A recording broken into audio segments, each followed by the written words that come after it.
Tua shairi. Bwana Yesu asifiwe. Amina. Iloko mbele yenu ninawaletea shairi kwa ajili ya mchungaji, kutambua huduma za mchungaji.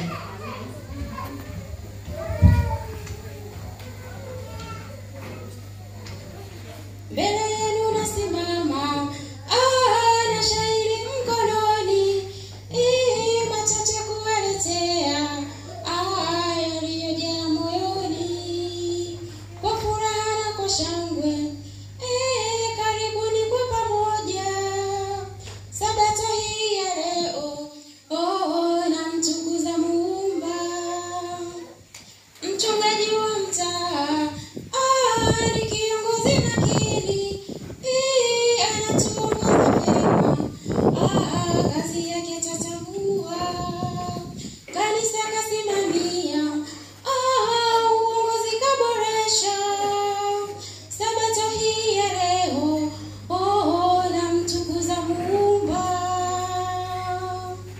Neno amelihubiri kila kona ya mtaa, kwa rehema zake Mola roho nazo kaongoa.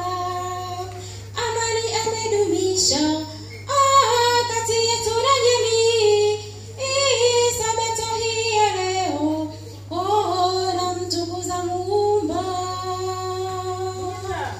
Mchungaji wa mtaa, Mungu amekubariki. Kanisa tabarikiwa kwa huduma za kiroho.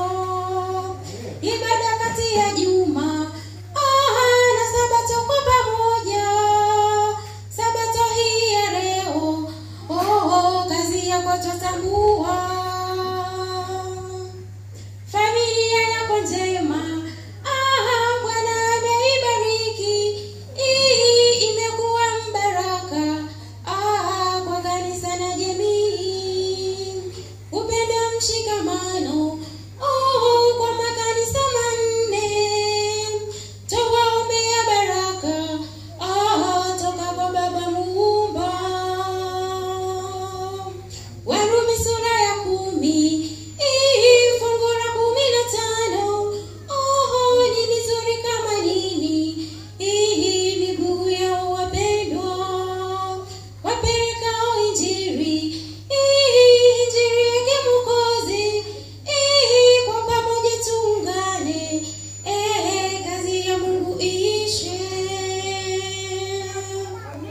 Idadi ya waumini nayo itaongezeka. Kundi jipya tumepata, Oromesera wapendwa.